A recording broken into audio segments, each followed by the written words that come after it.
Hi, I'm Anna. My life took a sharp turn 5 years into my marriage with Paul. We were your average couple. I was a teacher, he was a manager at an energy company, and life was pretty straightforward. Then, his dad passed away, leaving his mom, Elaine, all alone in their family house. It was then that Paul dropped the bombshell. "Anna, we need to talk," Paul said abruptly one night, his tone serious enough to make me pause mid-scroll on my phone. I looked up. "What's up? Everything okay?" He took a deep breath. "It's about Mom. She's alone in that old house since Dad passed. I think we should move in with her." I felt my stomach drop. Move in with Elaine? She and I were like oil and water. "Paul, are you serious? You know Elaine and I barely get along." He leaned against the kitchen counter, his expression firm. "I know, but she's my mom and she's struggling. Plus, we're just burning money on this rented apartment." I sighed, running a hand through my hair. "But this is our space, our home. Moving in with your mom, it's a whole different ball game." Paul's voice took on a pleading edge. "Please, Anna. It's not just about the space. It's about family. Mom needs us." I bit my lip, feeling cornered. "Your mom needs us or you need your mom?" He frowned. "That's not fair, Anna. It's not like I'm asking you to live in a dump. It's a huge house, plenty of room for all of us." I crossed my arms, feeling the tension rise. "And what about our life here? Just uproot everything because Elaine snaps her fingers?" Paul's tone hardened. "It's not like that, and you know it. I'm thinking about what's best for everyone."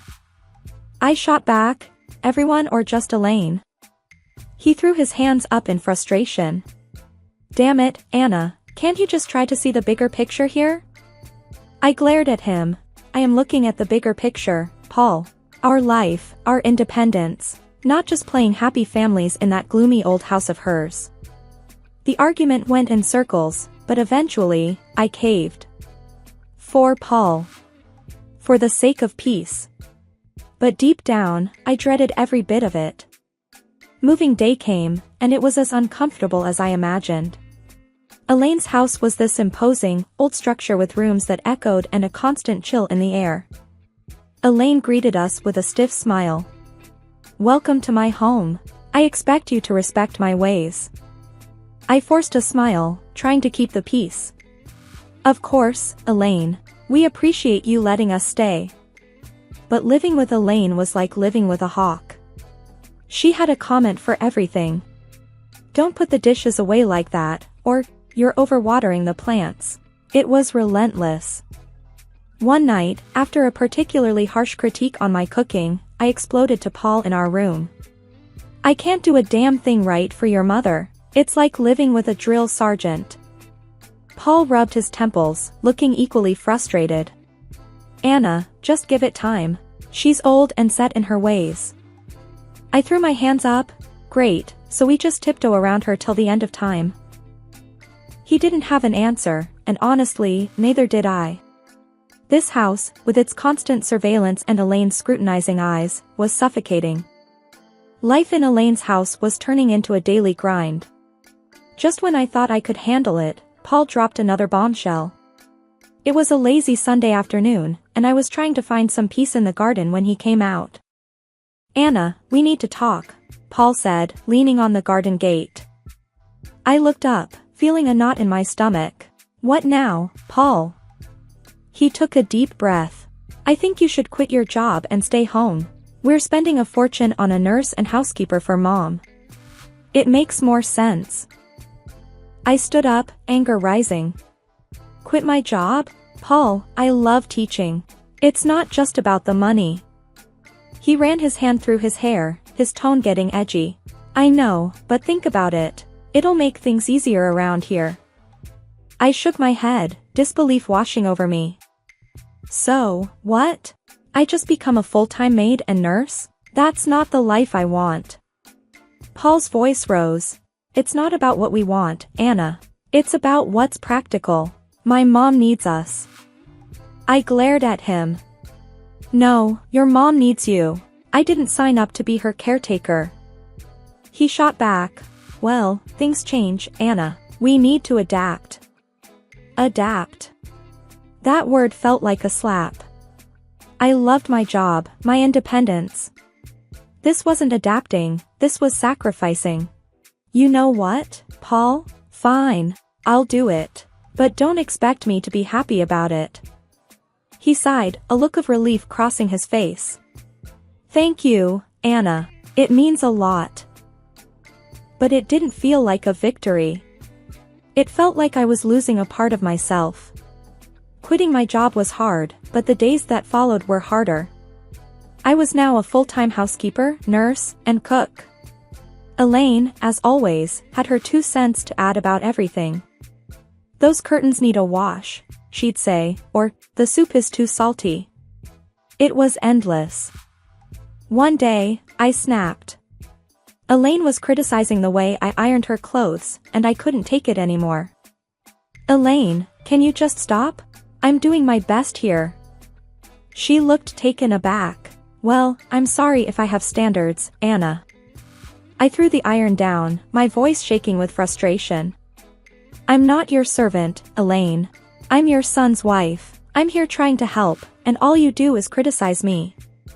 There was a moment of tense silence, and then Elaine's expression softened slightly. I know you're trying, Anna. I'm just used to things a certain way.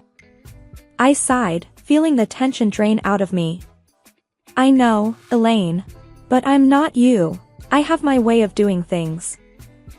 From that day on, things were slightly better. Elaine toned down her criticisms, and I tried to accommodate her quirks.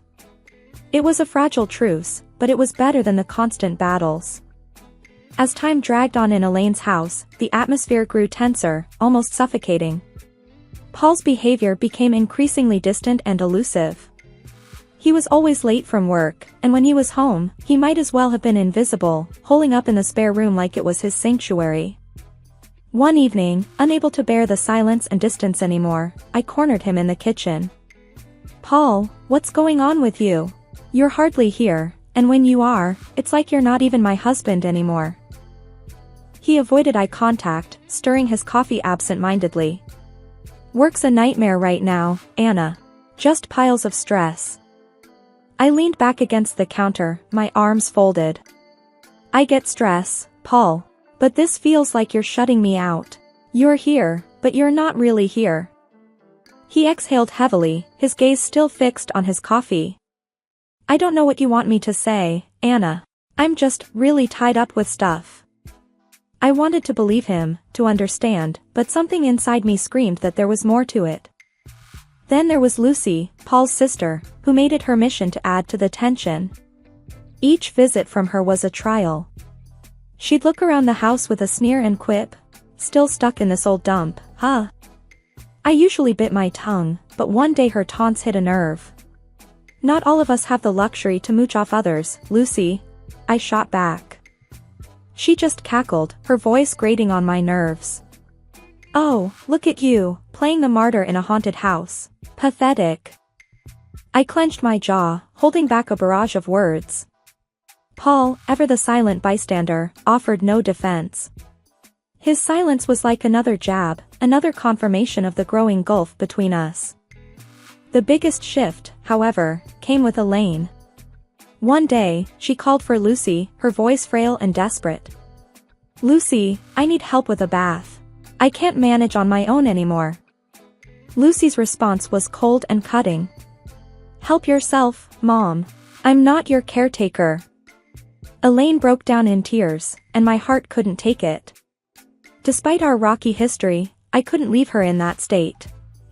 I helped her with the bath, and something between us changed that day.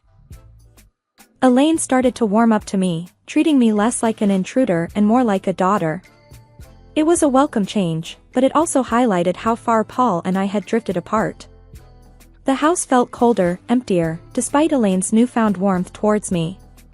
The walls seemed to echo with the growing silence between Paul and me, a chasm that seemed to widen with each passing day. The chill in our home grew colder each day. Paul's late nights at work became a norm, and our conversations turned into mere whispers of their former selves. It was during one of these fleeting interactions that Paul dropped a new piece of news that would add to the growing pile of secrets and lies. "Anna, I got an apartment near work," he said nonchalantly, as if he was talking about the weather. I almost dropped the dish I was cleaning. "An apartment? Why on earth would you need that?" He leaned against the door frame, avoiding my gaze. "It's just practical, Anna. Saves me the commute, especially with the late nights." I felt a surge of anger and confusion.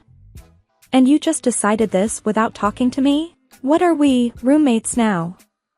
He shrugged, his indifference cutting deep. "I thought you'd be happy, less stress about me coming home late." I shook my head, disbelief coloring my tone. "Happy? Paul, this feels like you're living a double life. What's next? You'll tell me you have a second family there?" He sighed, rubbing his forehead. "Don't be dramatic, Anna. It's not like that." I wanted to push further, to break through his nonchalant facade, but I knew it was futile. The conversation ended there, as did many of our conversations those days. The true shock came a few days later, in a candid conversation with Elaine. We were in the living room, sharing a rare moment of calm, when she suddenly said, "You know, Paul didn't buy that apartment with his money." I looked at her, puzzled. "What do you mean?" She hesitated, then continued, "He used my savings. He said it was an investment. He even put it in my name." I felt my heart sink. "He's been using your money? And you're okay with this?" Elaine shrugged, a sad look in her eyes. "I couldn't say no. He's my son. But I thought you should know." I was speechless. Paul's secret apartment was one thing, but using his mother's savings, and under the guise of an investment? It felt like the man I married was slipping away, replaced by this stranger with secrets and lies. A few days later, I confronted Paul about it. "Paul, why didn't you tell me the apartment was bought with your mom's money?" He was unapologetic, almost defiant. "Because I knew you'd react like this. It's an investment, Anna. It's not a big deal." I couldn't believe his audacity. "Not a big deal? You're gambling with your mom's savings. And keeping it from me? What else are you hiding?" He turned away, ending the conversation with a dismissive wave. "You wouldn't understand, Anna. It's business." Business. That word felt like a chasm between us, an excuse for everything that was going wrong in our marriage. Living in Elaine's old, dreary house was taking its toll on me. The walls, once probably vibrant, now echoed a somber tone, and every creaking floorboard seemed to whisper secrets. One day, I just couldn't take it anymore. "Elaine, have you ever thought about renovating the house?" I asked over breakfast. It could use some freshening up. Elaine looked up from her tea, surprised. "Renovate? I haven't thought about it in years. It's such a big task." I nodded, feeling a spark of enthusiasm. "I know, but it could really brighten up the place. Maybe just start with a new coat of paint or some new wallpaper." Elaine considered it for a moment. "Well, I suppose it wouldn't hurt to bring some new life into this old house. But are you sure you're up for it?" I smiled, eager for a project. "Absolutely. It'll be a good change." And so, it began. I threw myself into the renovation, painting walls, choosing wallpapers, and even attempting to restore some of the old furniture. It was hard work, but it felt good, like I was breathing life back into the house and, in a way, into myself. One day, while I was up to my elbows in paint, Paul walked in. He looked around, his expression one of shock and disbelief. "What the hell, Anna? What are you doing to my mom's house?" I stood up, wiping the sweat from my brow. "I'm renovating, Paul, like I told Elaine. It's time this place got a little love and care." Paul's face reddened. "You had no right to start changing things without asking me. This is my family home, not some DIY project." I felt my temper rise. "Your home? When was the last time you even cared about this place, Paul? I'm doing something good here. He took a step closer, his voice rising. You're overstepping, Anna. You always do this, take control and push everyone else aside. I stared at him, incredulous. Take control? Paul, I'm trying to make this gloomy place livable. Maybe if you spent more time here, you'd see that. Before Paul could retort, Elaine walked in. What's all this noise about? Paul turned to her. Mom, did you know about this? About her changing the house? Elaine looked from me to Paul, then back again. Yes, I did. And I'm glad she's doing it. This house needed a change, and Anna's doing a wonderful job. Paul looked like he'd been slapped. But it's our family home. Elaine cut him off, her tone firm. It's my home, Paul. And I want this. Anna has every right to do what she's doing. Paul stormed out of the room, leaving me and Elaine in an awkward silence. I felt a mix of victory and sadness. The house was transforming, but the gap between Paul and me seemed to only grow wider. The day Elaine suffered her stroke, our world turned upside down. I was there, witnessing her sudden decline, her words slurring, her body weakening. Panic gripped me as I called for help, my voice quivering with fear.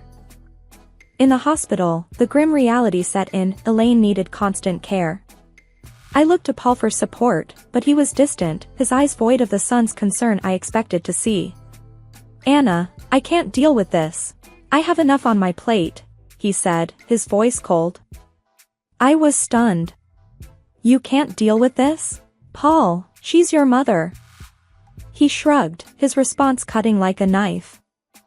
Yeah, and she's been a burden for years. This is just the cherry on top. I couldn't hide my disgust. She's not a burden, Paul. She's family. She needs us. His laugh was bitter. Us? No, Anna. She needs you. I've got other things to handle. I was left speechless, my respect for him sinking. I took it upon myself to care for Elaine. It was hard, watching the once strong woman confined to a bed, dependent for every little thing. As I became Elaine's primary caregiver, Paul's visits grew rarer, and his indifference more apparent. His visits were short, his conversations with Elaine, brief and superficial. Then Lucy came. I overheard them in the living room, their words like venom. We should start thinking about the will, dividing the assets, Lucy said, her voice devoid of any emotion. I burst into the room, fury coursing through my veins. How can you be so heartless? Discussing her will right in front of her? She's still here. Lucy smirked, her words sharp. Oh, look who's talking. The saintly daughter-in-law. This is our family's matter. Stay out of it. Paul chimed in, his voice laced with cynicism. Anna, just drop it. It's practical to plan these things. No use pretending she's gonna bounce back. I was aghast at his cruelty. Practical? She's your mother, Paul. How can you be so callous? He shrugged, his reply cold and detached. Life's callous, Anna. Better get used to it. I turned away, my heart heavy with disgust. The following weeks, I dedicated myself to Elaine's recovery, and to my surprise, she showed signs of improvement. Her fingers twitched, her speech cleared, she even managed a few steps. It was a miracle to me, but a nuisance to Paul and Lucy. Their true colors were now vividly clear, their mother's plight was nothing more than an inconvenience, a hurdle in their path of inheritance. The betrayal stung deep, not just as a daughter-in-law, but as a human being. Life had settled into a grim routine.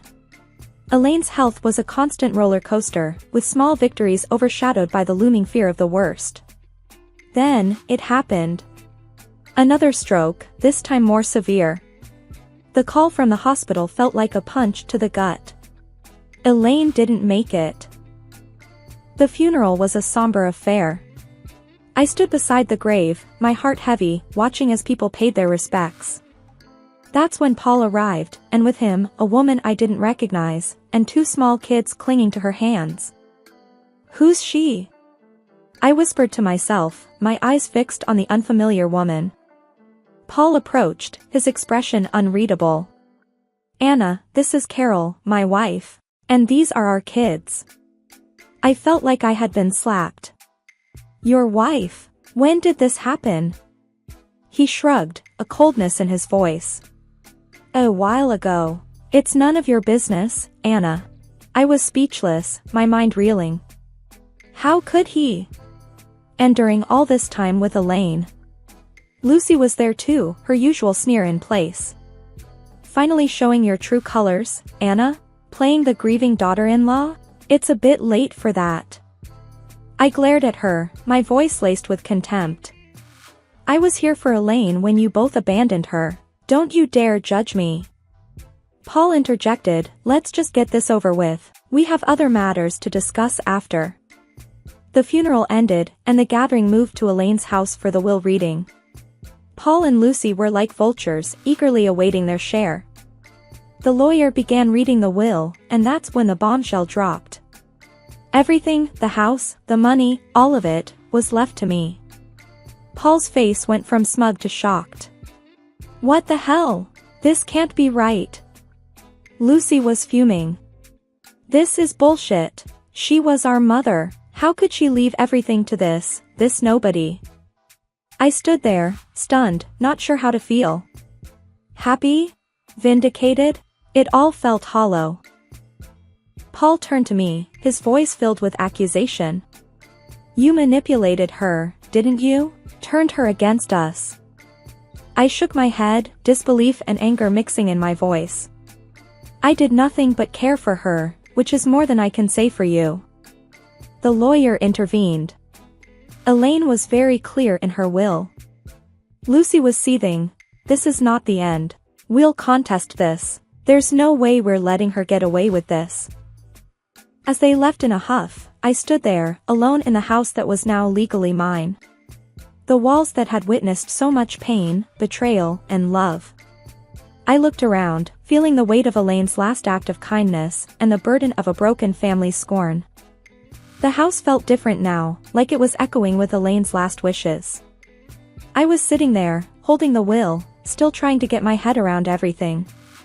Elaine had left it all to me, and Paul and Lucy were raging mad about it. They came back the next day, all fired up. You really think you can just take everything? Paul burst out as soon as he stepped in. I looked up, tired but standing my ground. Elaine decided this, Paul. It was her choice. Lucy was red in the face, yelling, You tricked a sick old lady. We won't let you get away with this. I stood up, fed up with their nonsense. Tricked? I was there for her, unlike you two. She chose to leave it to me. Paul was fuming. So, you think you've beaten us? You think you can just snatch everything away? I let out a heavy sigh. I didn't snatch anything, Paul. Elaine gave it to me because she knew I actually cared. Their yelling didn't stop, but it was just noise against the truth I knew. I was there for Elaine when they weren't. The lawyer showed up with a video Elaine had made. Her voice filled the room, and she said it clear as day. I left everything to Anna because she was like the daughter I never had. She was there when my own kids weren't. She deserves it all. The room went quiet. Paul looked like he'd been punched in the gut, and Lucy started crying, finally realizing what they had done. After that, Paul and Lucy left, and all their threats just fell flat. I was alone in the big house, surrounded by the past and thinking about the future. I decided to divorce Paul. It was tough, but it had to be done. He and his new family had to move to a rental place. Lucy had her own mess to deal with, her debts and bad choices were catching up to her. As for me, I was standing in my new house, feeling sad but also kind of excited. Elaine's will wasn't just about the house and money. It was like she was telling me to be strong and make my own way. I decided to start over, use what Elaine left me to build something new for myself. The house, once a reminder of tough times, was now a place for new beginnings.